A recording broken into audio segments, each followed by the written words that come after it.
Pagi anak-anak. Pagi, Bu. Assalamualaikum warahmatullahi wabarakatuh.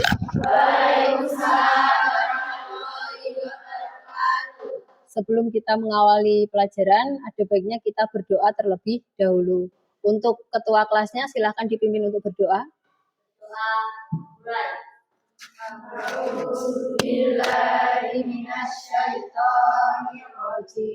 Bismillahirrahmanirrahim. Raditu billahi rabban wa bil islami wa bil muhammadin nabiyyan wa rasulah. Bagaimana kabar kalian hari ini? Baik. Sehat ya? Sehat. Semoga hari ini, semoga pembelajaran hari ini berjalan dengan lancar. Saya presensi terlebih dahulu.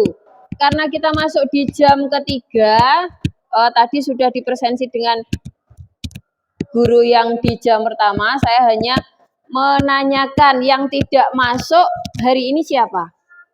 Tadi kayaknya ada yang izin di grup ya? Ada. Ya. Dua, Bu. Dua. Ya. Siapa? Siti Kurniasih. Siti Kurniasih. Kenapa Siti Kurniasih? Izin main otak. Izin ya. Terus yang satunya tadi? Koni Atul. sakit. Koni Atul sakit. Nah. Yuk kita lanjutkan. Kemarin, di minggu kemarin kita sudah membicarakan atau mempelajari tentang pendokumentasian bukti transaksi. Kemarin jenis bukti transaksi itu ada dua macam. Apa dan apa? Yuk. Apa Bukti transaksi ekstern dan intern. Bukti transaksi itu jenisnya ada dua, yaitu bukti transaksi intern dan bukti transaksi ekstern. Bukti transaksi intern itu adalah bukti transaksi yang berasal dari dalam instansi itu sendiri.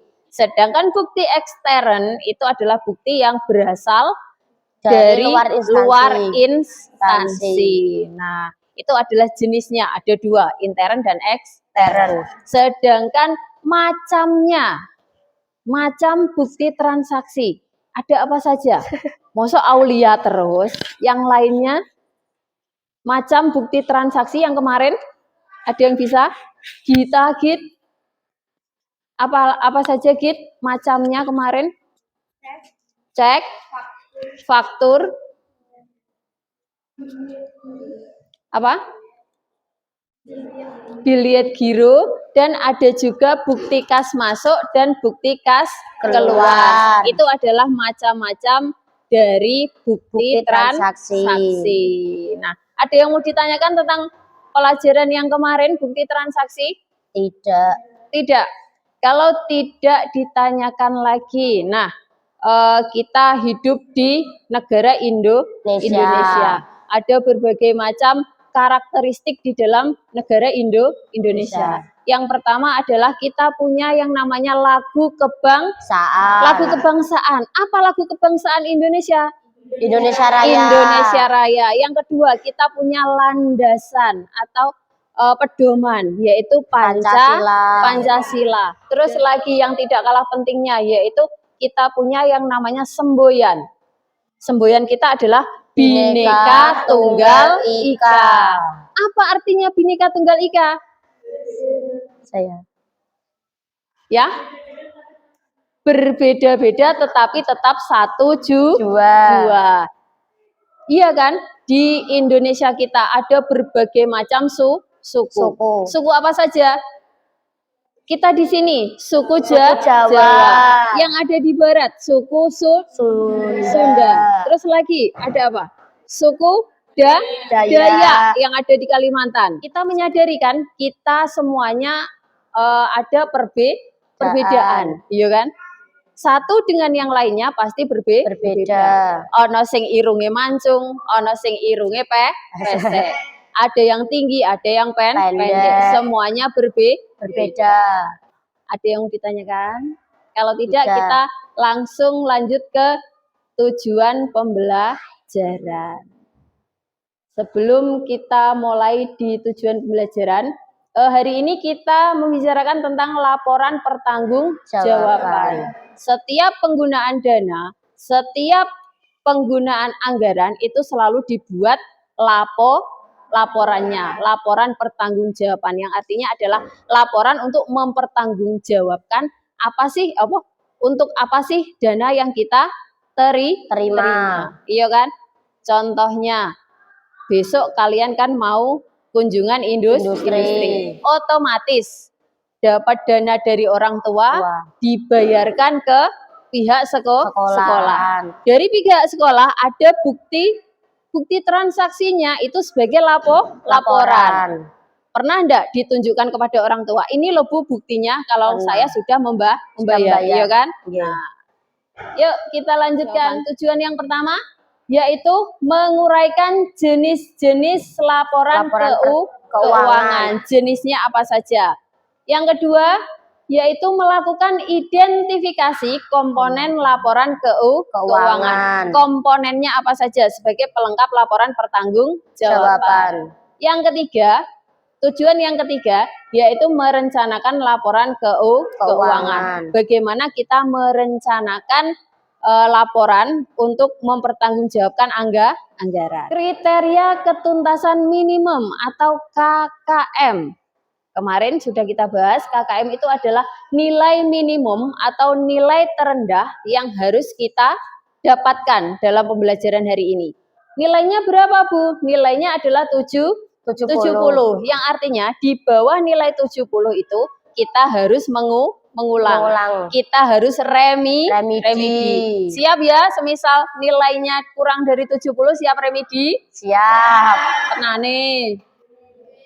Nah, akan ada hadiah apabila nanti dinilai tesnya ini melebihi dari 70. Kita lanjutkan laporan pertanggungjawaban. Pengertian dari laporan pertanggungjawaban yaitu bagian dari proses pelaporan keuangan di mana di dalam laporan yang di dalamnya terdapat beberapa laporan sebagai pelengkap. Jadi laporan keuangan itu juga disusun dari beberapa laporan sebagai pelengkap. Apa saja? Nanti menurut Munawir di halaman 5 tahun 2007. Laporan keuangan adalah 2 daftar yang disusun oleh akuntan pada akhir periode untuk suatu perusahaan. Jadi, laporan keuangan itu disusun oleh seorang akuntan dan dilaksanakan di akhir periode. Menurut fungsi akuntansi, laporan keuangan yaitu laporan yang menyajikan laporan periodik untuk manajemen, investor, kreditur, dan pihak lain di luar perusahaan. Yang selanjutnya kita masuk ke komponen laporan keuangan. Komponen laporan keuangan yang pertama yaitu neraca. Sudah pernah lihat neraca? Belum. Nah, nanti. Neraca yaitu laporan yang sistematis tentang aktiva, utang, serta modal dari suatu perusahaan pada saat tertentu. Jadi di dalam neraca ini masih global, pendapatan dan pengeluaran. Contoh dari neraca. Contohnya adalah neracanya Salon Anggi. Ada yang bernama Anggi di sini? Tidak ada. Adanya Anggun. Nah, siapa tahu besok Anggun punya salon, sudah membuka cabang di mana-mana. Dia juga membutuhkan yang namanya laporan keuangan ya Anggun ya. Neraca Salon Anggi per 31 Januari 2013. Nah, dari judulnya saja kita sudah bisa lihat per 31 Januari 2013. Berarti semuanya dibuat di akhir bulan. Kita lanjutkan. Laporan perubahan ekuitas atau bisa kita sebut dengan laporan perubahan modal. Laporan perubahan modal. Laporan perubahan modal yaitu laporan yang menunjukkan sebab-sebab perubahan ekuitas atau modal dari jumlah pada awal periode menjadi jumlah ekuitas atau modal pada akhir periode. Nah, setiap tahunnya itu pasti dievaluasi tentang modalnya. Nambah apa ora? Berubah atau tidak? Pasti yang namanya usaha itu pasti modalnya berubah. Yuk semangat yuk untuk menambah semangat kita hari ini. Kita tepuk Kozinisti dulu. Sudah tahu tepuknya? Belum. Ada 3 kali. Yang pertama ada SMK bisa, SMK bisa. Yang ketiga adalah SMK cerdas, santun, berprestasi. Dihitungi 3 kali. 1, 2, 3. SMK Bisa. SMK Bisa. SMK cerdas, santun, berprestasi. Yo, tepuk tangan, semangat. Semangat untuk kita semua. Kita lanjutkan ya. Tujuan dari pembuatan laporan. Tujuan yang pertama yaitu menurut pernyataan standar akuntansi keuangan. Tujuannya yaitu laporan memberikan informasi tentang posisi keuangan, kinerja, dan arus kas perusahaan yang bermanfaat bagi sebagian pengguna laporan. Tujuan yang kedua, menurut Belkawi halaman 212 di tahun 2006, tujuan laporan keuangan itu ada 3. Yang pertama, tujuan khusus, tujuan umum, dan tujuan kualitatif. Apa sih Bu tujuan umum, tujuan khusus? Nah, kita bahas satu persatu. Tujuan khusus yaitu menyajikan secara wajar dan sesuai dengan prinsip akuntansi yang berlaku. Tujuan yang kedua yaitu tujuan umum.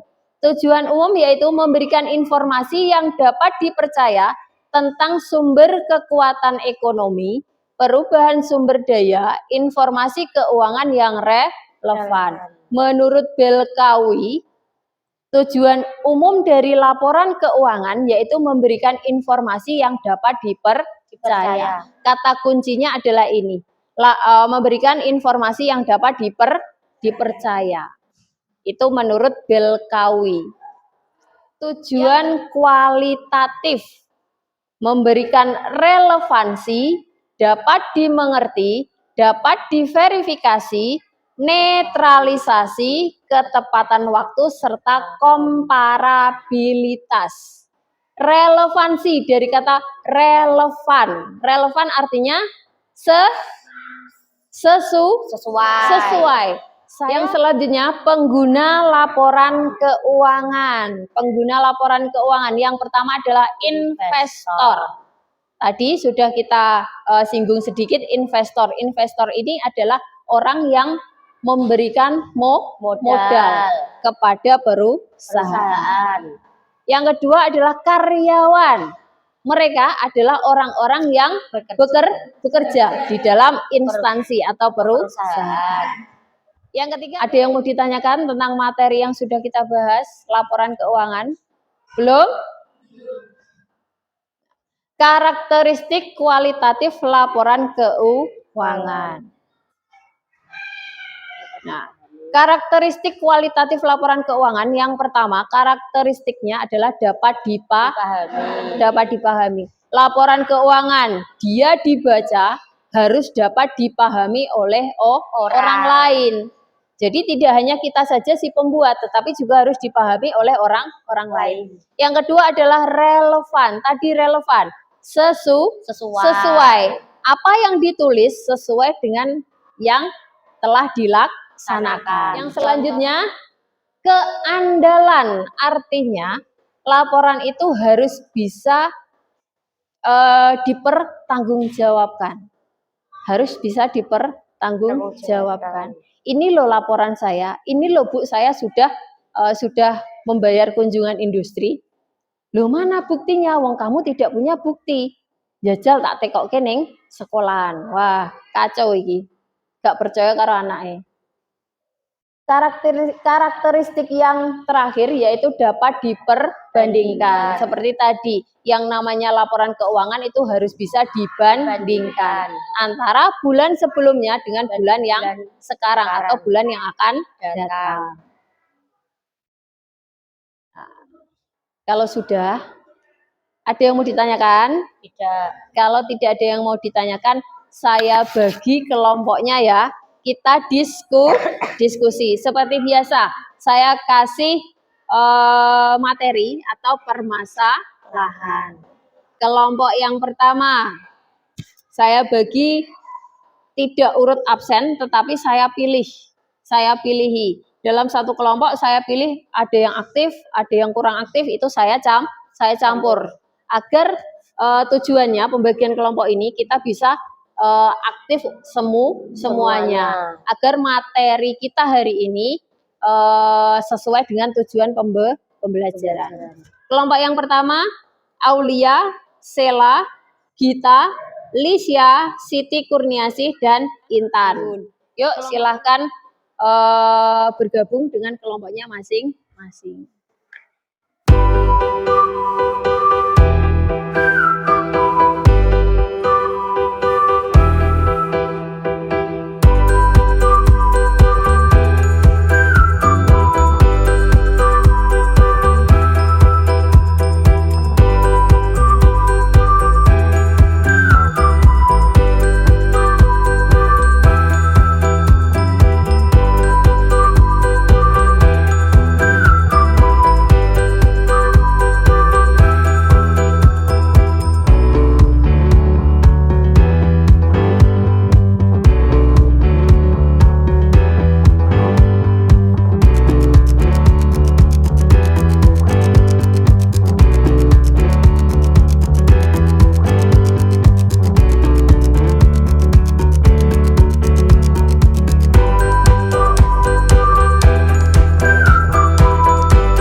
Untuk diskusinya apakah sudah selesai?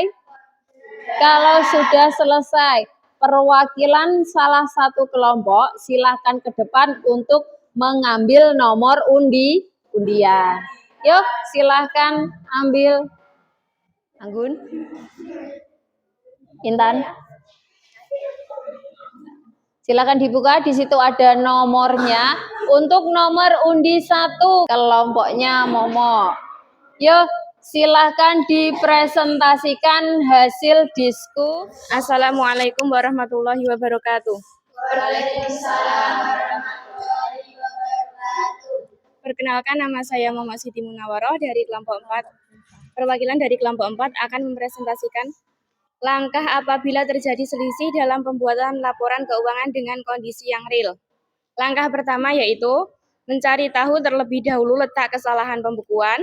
Yang kedua, konsisten melakukan proses rekonsiliasi dengan bank. Yang ketiga, menggunakan teknologi untuk membantu pembukuan. Yang keempat, konsultasikan dengan ahlinya. Dari presentasi saya, apakah ada yang ingin ditanyakan? Yuk, silakan yang ingin bertanya. Assalamualaikum warahmatullahi wabarakatuh. Waalaikumsalam warahmatullahi wabarakatuh. Saya Dewi Novitasari ingin bertanya. Tadi dikatakan terdapat proses rekonsiliasi dengan bank. Tolong jelaskan. Mohon berikan waktu untuk kelompok kami berdiskusi. Tadi pertanyaannya adalah apa arti dari rekonsiliasi bank? Silahkan didiskusikan kelompok 4 untuk menjawab pertanyaan dari kelompok 5. Assalamualaikum warahmatullahi wabarakatuh. Waalaikumsalam warahmatullahi wabarakatuh. Saya Nur Hidayah ingin menjawab pertanyaan dari Dewi Novitasari. Proses rekonsiliasi bank yaitu proses pencocokan saldo dengan catatan akuntansi di bank. Jadi pada dasarnya rekonsiliasi bank yaitu mencocokkan setiap kegiatan yang berkaitan dengan keluar masuknya uang atau pendanaan dengan pihak bank. Jadi rekonsiliasi bank itu pada dasarnya adalah proses pencocokan kembali. Pencocokan kembali apa yang telah dikeluarkan dengan catatan yang ada di dalam bank. Contohnya, kita mengambil uang, kita menyetorkan uang, otomatis bank itu punya catatan. Kita cocokkan dengan kondisi real yang ada di lapangan. Yuk, berikan tepuk tangan kepada kita semua. Sekarang kita kembali ke posisi masing-masing.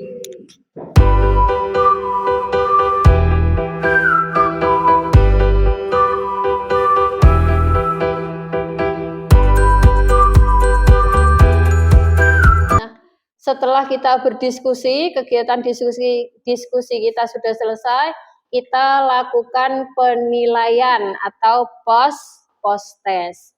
Dalam penilaian akhir ini, akhir pembelajaran, kita menggunakan aplikasi yang namanya Quizzes. Yuk, kita coba dulu untuk simulasinya.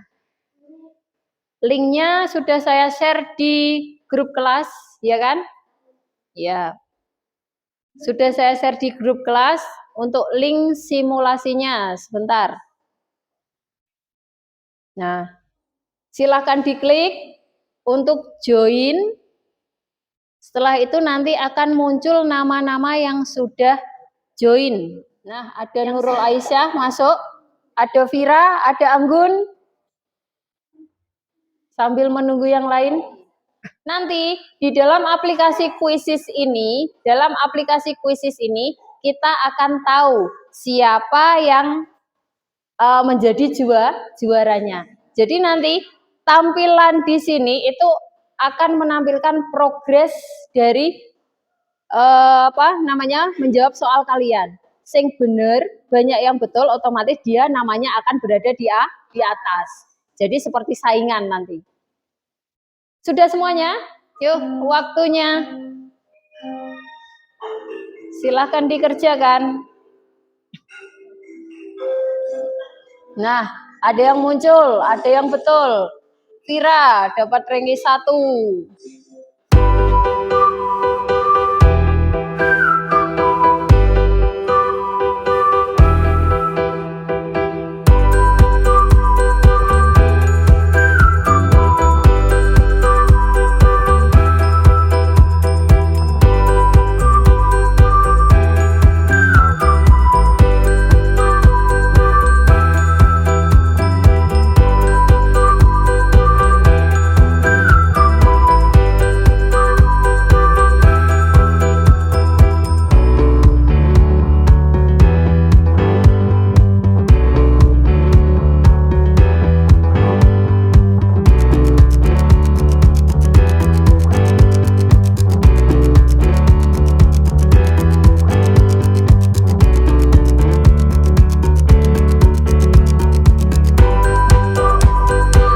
Tadi setelah mengerjakan,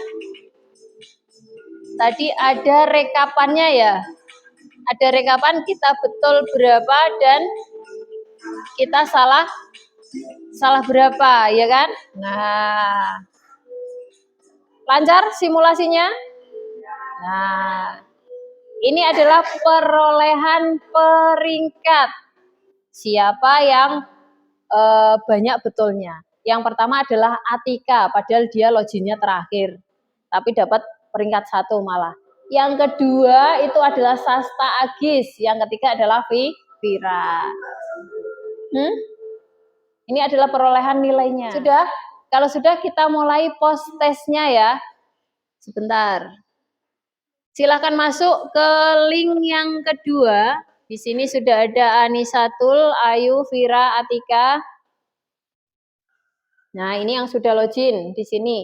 Yang belum silahkan login dulu. Kita lihat seberapa paham kalian tentang materi otomatisasi tata kelola keuangan. Ada 15 pertanyaan. Masing-masing pertanyaan memerlukan waktu 1 menit di dalam menjawab. Ada 26 peserta, betul? Nah, yuk. 5, 4, 3, 2, 1. Silakan dikerjakan.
Sudah kita selesaikan post tesnya untuk penilaian akhir pembelajaran kita.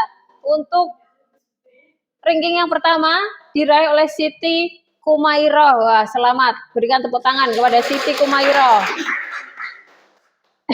Yang kedua tadi siapa? Momo Siti Munawaro. Nah, itu tadi pembelajaran kita. Silakan nanti dipelajari karena tadi saya lihat masih banyak yang salah jawabannya. Yuk, setelah kita mempelajari materi hari ini, apa yang kita peroleh dari kegiatan pembelajaran hari ini? Ada yang bisa menyimpulkan hari ini kita belajar tentang apa? Yuk, Momo. Hari ini kita belajar tentang apa, Mo? Jenis-jenis laporan. Jenis-jenis laporan. Tadi jenis laporannya. Ada yang bisa menyebutkan jenis laporan pelengkap dalam laporan pertanggungjawaban? Apa jenis laporannya? Ada 1, 2, 3. Ada 3 tadi yang saya sebutkan. Apa saja? Tenang, nanti yang bisa menyimpulkan akan dapat hadiah dari Bu Tuti. Sudah saya siapkan hadiahnya. Tadi Momo sudah menjawab untuk pertama, jadi nanti bebas untuk memilih. Ada nomor 2, ada nomor 1, dan ada nomor 3. Yuk, yang kedua, jenis laporan pelengkap dalam laporan pertanggungjawaban. Yuk, ada apa saja, Aulia? Neraca, yang kedua adalah laba rugi. Laporan laba rugi, yang ketiga adalah laporan perubahan ekuitas atau perubahan modal. Nah, jadi laporan pertanggungjawaban itu dilengkapi dengan beberapa laporan pelengkap. Kesimpulan kita hari ini adalah di dalam pembuatan laporan pertanggungjawaban terdapat beberapa komponen yang harus ada. Yang pertama adalah neraca, laporan laba rugi, serta laporan perubahan modal. Nah, tadi sudah dijelaskan kan, neraca bentuknya seperti apa, laporan laba rugi itu untuk menunjukkan apa. Nah, hari ini ada hadiahnya. Tadi yang pertama adalah Momo. Mau nomor berapa, Mo? Milih nomor berapa, Mo?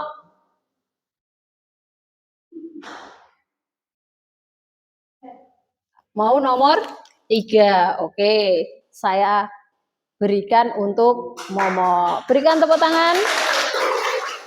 Yang kedua, Aulia. Milih nomor berapa, Ul? 1 atau 2? Nomor 1. Masih ada satu lagi.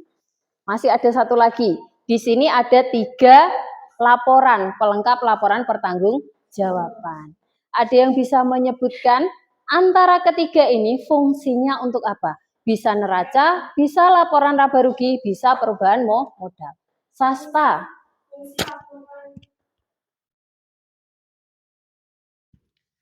Fungsi laporan laba rugi adalah untuk mengetahui untung atau ruginya dalam perusahaan tersebut. Ya, terima kasih untuk Sasta. Tadi Sasta memilih laporan laba rugi. Kegunaannya untuk apa? Kegunaannya yaitu untuk mengetahui apakah suatu perusahaan itu untung atau rugi. Itu adalah kegunaan dari neraca laba rugi. Yuk, silahkan beri tepuk tangan kepada Sasta Agis. Demikian materi pembelajaran untuk hari ini. Terima kasih untuk waktunya dan kembali Bu Tuti ingatkan untuk selalu menjaga sopan santun, baik itu dengan orang tua, dengan orang yang lebih tua ataupun dengan Bapak Ibu guru. Karena apa? Saya lihat untuk yang sekarang ini sopan santun itu sudah semakin luntur. Dengan adanya kemajuan teknologi, rasa sopan santun terhadap orang lain itu semuanya semakin luntur. Yang saya harapkan dari kelas ini 11 OTKP 2 selalu menjaga sopan santun. Bisa dipimpin berdoa. Doa mulai. Wal asri innal insana lafi khusrin illal ladzina amanu wa amilus solihati wa tawasau bil haqqi wa tawasau bis sabr. Saya akhiri, wassalamualaikum warahmatullahi wabarakatuh.